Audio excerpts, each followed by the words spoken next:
exercise, we're doing a reverse lunge. In this case, we're using the safety bar.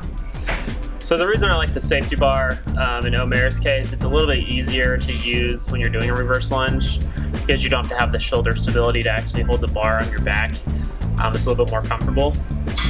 So the theme of this workout was unilateral movements. So loading one side of the body, so in this case loading one leg at a time, so loading one leg at a time, loading one arm at a time, stuff like that. So another reason why I like to use the safety bar for the reverse lunge is that it wants to pull you forward, just kind of the nature of the like where the weight distribution is. So it wants to pull you forward, so you have to actually maintain proper posture. It's a little bit harder to do. This one here is the again, another unilateral movement. We're just doing banded rows. So in this case, I'm going to have him use the offhand in that active position. So he has to actively engage his trap and his rear delt to pull in, and then he's doing the movement on the other side. And then so also I'm having him more in an athletic stance, so kind of like more of a quarter squat position.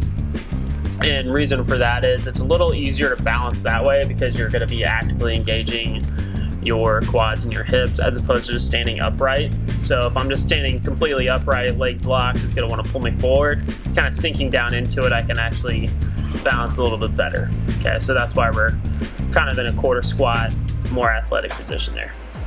Okay, so the next couple we're going to do is the sled row and sled push or sled bench press. So the reason why I had him do this one on this particular day is this was our third day in a row. So we already earlier in the week did kind of your traditional rows and your presses. So we did dumbbell presses, dumbbell rows, barbell presses and rows. So this is kind of just changing it up a little bit. The reason I like this one is it adds more of a speed component to it. So as you can see here, there's not a whole lot of weight on the sled. So I want him, and I cued him to go as far as possible in a given amount of reps. So because of that, you have to lift with intent. So you have to be explosive with your pull. So as you can see here, he's pulling as hard as he can, trying to get as much space down the turf in a given amount of reps as possible. Again, a couple cues here. Whenever you're using sleds for pulls or presses, you always want to make sure that you start, that you take all of the slack out of your band before you press, or else you're just going to waste all that energy taking the slack out. So here in a second, you'll see him do the same thing for the press. Press is a little bit harder because you can't really see behind you, but you want to take all the slack out of your handles first, and then again, drive and press as far and as quick as you can. So next up we got Zercher squat.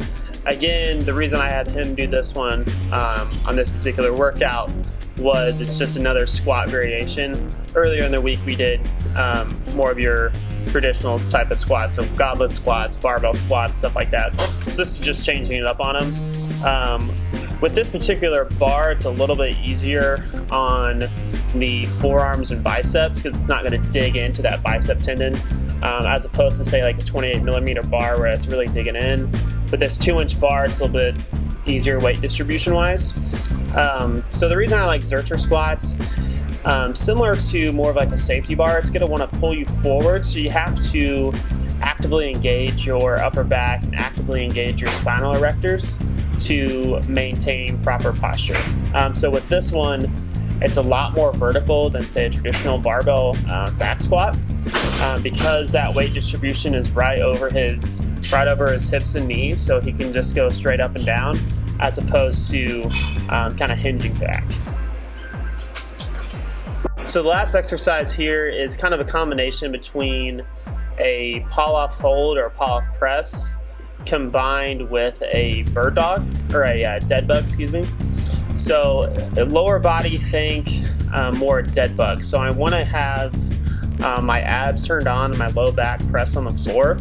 So I'm going to elevate his knees in the air, elevate his feet in the air, so his low back's on the floor, and I want to cue him to keep his abs on so his low back does stay on the floor. And then if we're going to upper body, that's more of the pull-off hold.